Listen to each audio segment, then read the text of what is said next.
वो ईश्वर का नाम लेना चाहती है तो ले नहीं सकती। अपने इस अपराध का दंड भुगत रही है कि उसने अपनी वाणी से, अपने मुख से कुछ निंदक वचन बोल दिए।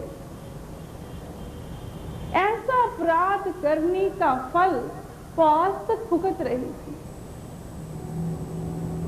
बच्चों, हमने ईश्वर के आगे प्रार्थना की कि हम अरदास करते हैं इस बच्ची को अब इस जन्म में माफ कर दिया जाए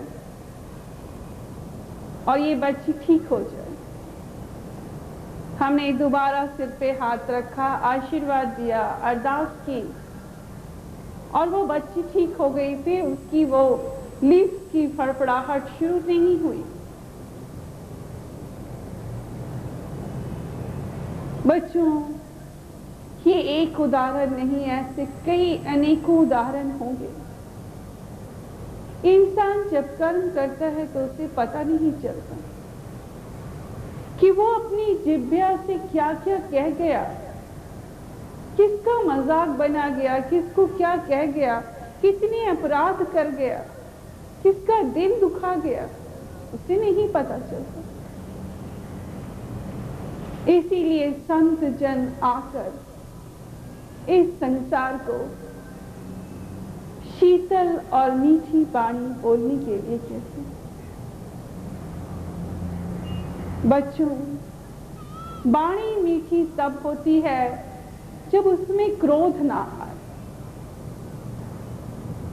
आज इस संसार में एक सबसे बड़ा सच दिखता है बच्चों, जिसे हर व्यक्ति अपनी तकलीफों से, अपने कष्टों से, अपनी जिंदगी से इस कदर परेशान है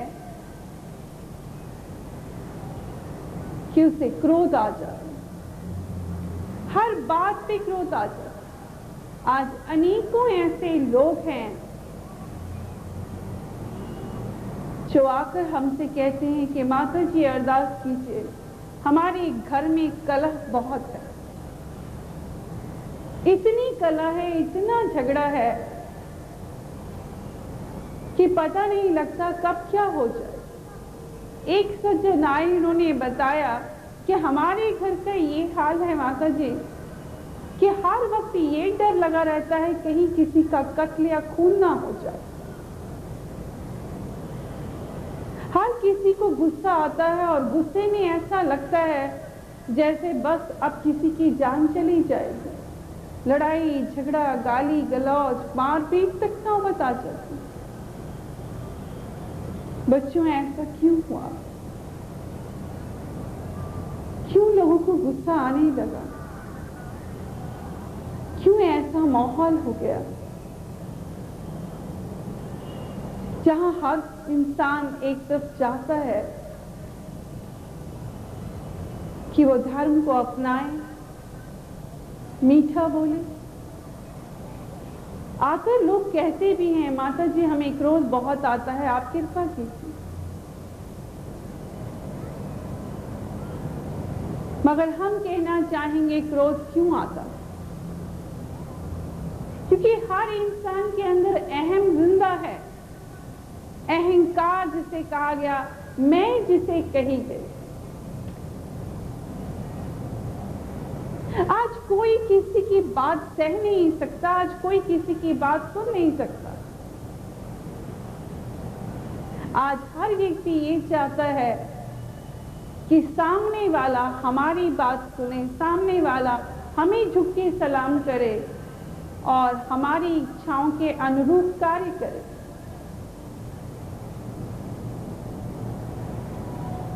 बच्चों, जैसे आप चाहते हैं ऐसी ही भावना दूसरे की भी है। हर व्यक्ति यही चाहता है कि हमारी इज्जत हो, हमसे कोई प्यार से बोले। इसलिए जरूरी है, अगर आप इज्जत पाना चाहते हैं, प्यार पाना चाहते हैं, तो पहले वही इज्जत, वही प्यार दूसरों को दीजिए, फिर स्वतः आपको भी वो प्यार, वो इज्जत मिलेगी।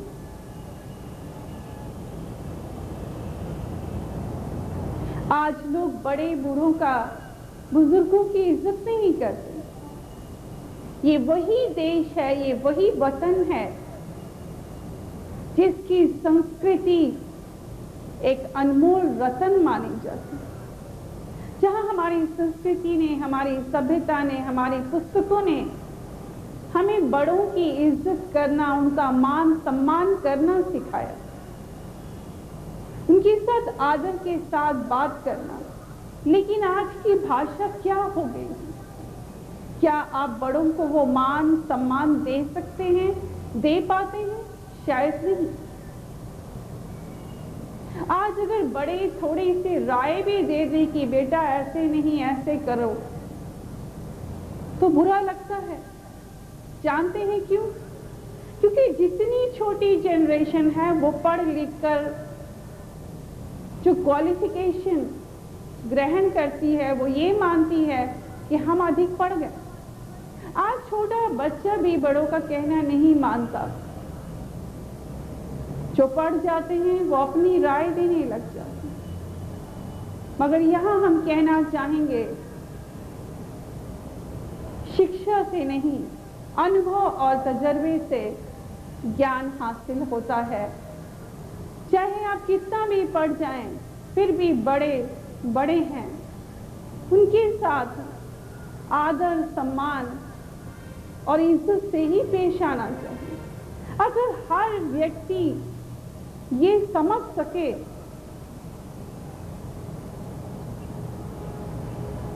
कि हमें दूसरों के साथ कैसा व्यवहार करना है, बड़ों के साथ कैसा व्यवहार करना है, आदर सम्मान और मान, अपने बराबर वाले के साथ इज्जत देकर, छोटों के साथ स्नेह और प्यार देकर। कभी किसी को आप छोटा मत समझिए। देखिए, अहम पतन का कारण है। 4 दिन के लिए अगर कोई बड़ा हो गया, किसी के पास धन आ गया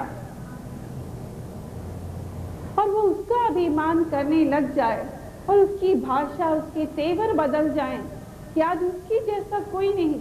कौन जानता है अगला पल, अगला वक्त आपको क्या दिखाएगा? वक्त से डरिए। ना जाने कब करवट ले जाए। कोई ईश्वर अगर रंक को राजा बनाता है तो राजा को रंक भी बना देता है। इस धरती पर उसी का हुक्म चलता है और सच्चा न्यायाधीश भी वही है।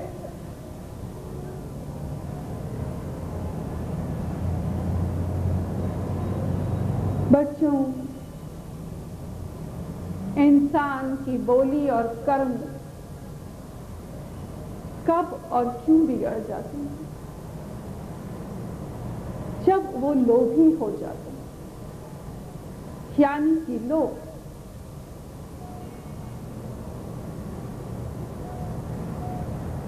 लोभ इंसान को स्वार्थी बना देता है और फिर वो स्वार्थ की ही भाषा बोलता है।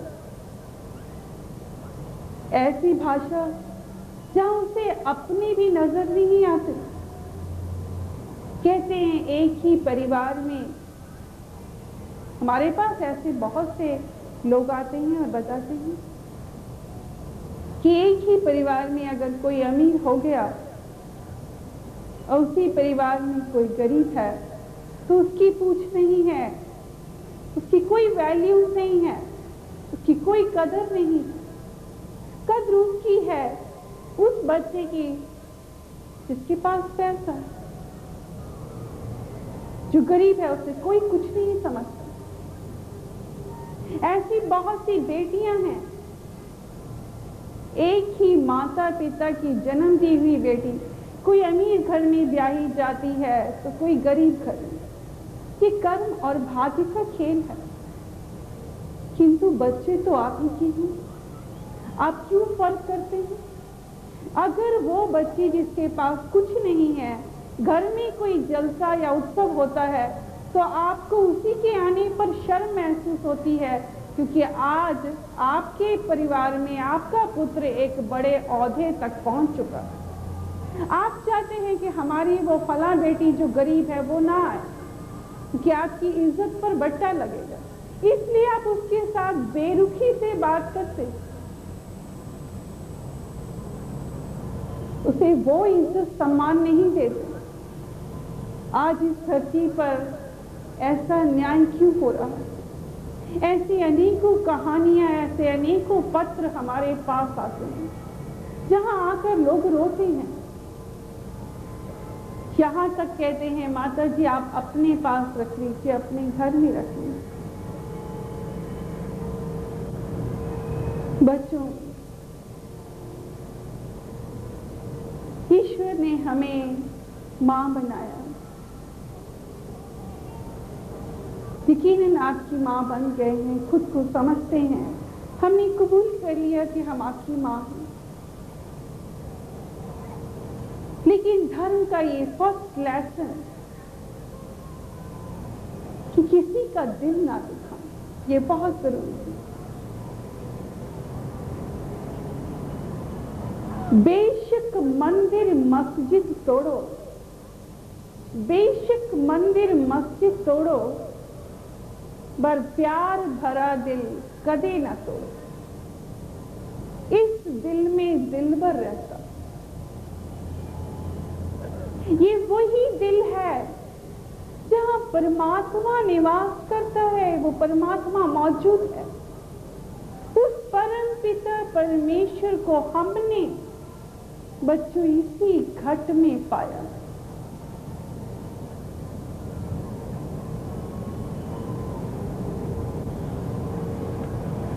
जब आप किसी को दुख देते हैं तो परम पिता परमेश्वर को भी दुख होता है।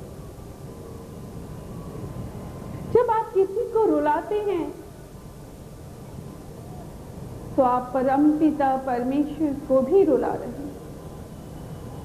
जब आप अपनी जुबान से कोई अन्याय भरा शब्द बोलते हैं, उस वक्त भी वो परम पिता परमेश्वर आपको देखते हैं।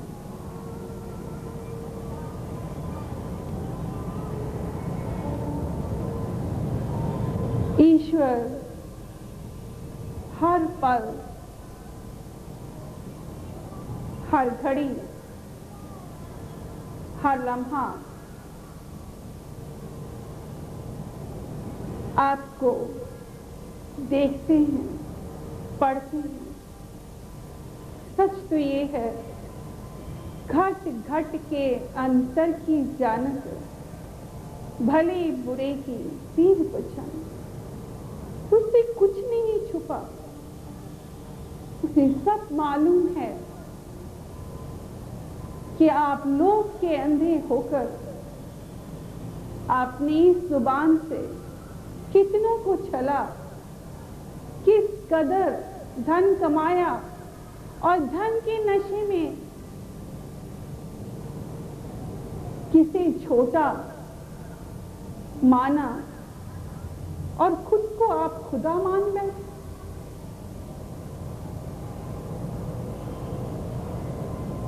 बच्चों, लोभ अगर आपकी वाणी को बिगाड़ता है तो कहीं मोह भी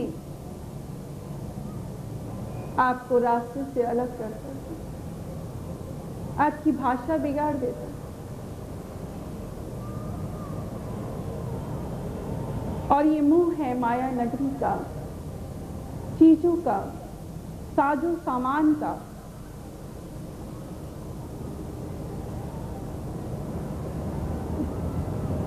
सामान 100 बरस का और पल की खबर नहीं।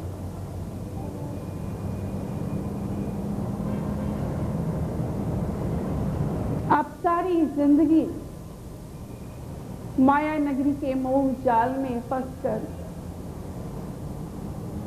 ना जाने क्या क्या एकत्र करते हैं,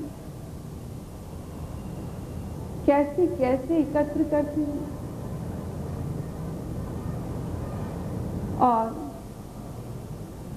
कैसी कैसी भाषाएं बोल जाते हैं।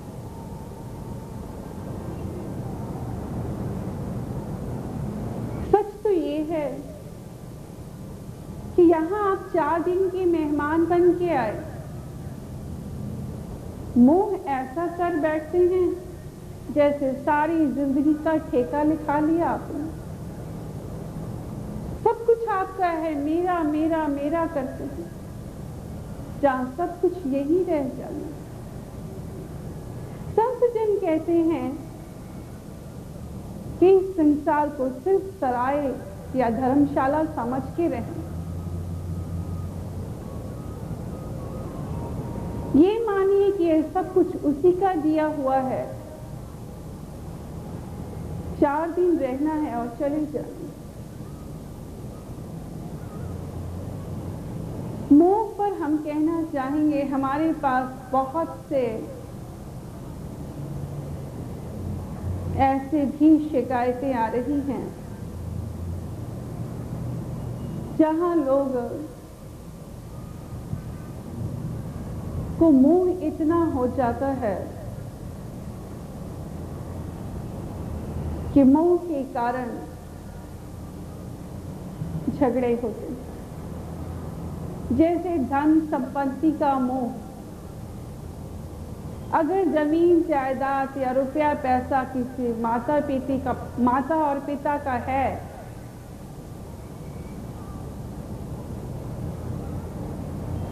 तो सब चाहते हैं कि उन्हें हिस्सा मिलना चाहिए। ना मिलने पर रोते हैं, चीखते हैं, चिल्लाते हैं, हाय तौबा करते हैं। ठीक ऐसे ही बहुत से लोग आते हैं, कहते हैं माता जी हमने अपने बच्चे की पालना की, क्या कमी की, डॉक्टर बनाया, पढ़ाया लिखाया, शादी ब्याह की, आज हमारा वक्त था, हमारा बच्चा हमें संभालता, हमारी परवरिश करता। आपको सोचना बिल्कुल जायज है बच्चे, किंतु आज अगर आप रोई चिल्लाएं कि आपके बहू बेटा आपको छोड़ के चले गए, आप मोहवश रो रहे हैं, किंतु किसे मानी बैठे हैं कि वो आपकी अपनी है? यहाँ कौन अपना है? वो बेटा आपका अगर अपना होता तो फिर छोड़ के क्यों जाता? वो बहू आपकी अपनी होती तो छोड़ के क्यों जाती? आप हर रिश्ते को संजोए बैठे कि ये हमारा है, ये मेरा है, और इसीलिए रोते हैं। यहाँ पति हो पत्नी हो, उनके भी झगड़े हैं, लोग रोते हैं और कहते हैं कि कोई कहता है हमारा पति हमें छोड़ के चला गया, कोई कहता है पत्नी छोड़ के चली गई। ऐसा धर्म की समझ ना होने के कारण ही होता। जब धर्म की समझ आ जाती है तो इंसान ये मानता है कि जो भी सच सामने आ रहा है वो कर्मों के अनुरूप आ रहा है। समझ आती जाती है, इंसान के अंदर धैर्य आता है, सहन शक्ति आती है और वो इंसान सह लेता है। किंतु जहां आपने धर्म को सिर्फ बाहरी रूप में, औपचारिक रूप में अपनाया है कि हम मीठा बोल लेंगे, चंदन लगा लेंगे, केसरी कपड़े पहन लेंगे या सफेद कपड़े पहन लेंगे या धार्मिक कोटेशन या वैदिक भाषाएं, धार्मिक भाषाएं बोल लेंगे, ये धर्म नहीं है। पूजा पाठ करा लेना धर्म नहीं है। धर्म नाम है धारण करने का। सत्कर्म को धारण करिए, अच्छे कर्मों को धारण करिए, सच्चाई को धारण करिए, अच्छाई को धारण कीजिए, प्रेम को धारण कीजिए, हर एक से प्यार कीजिए बच्चों, हर एक को अपना समझिए, इस सारे जगत को अपना मानिए।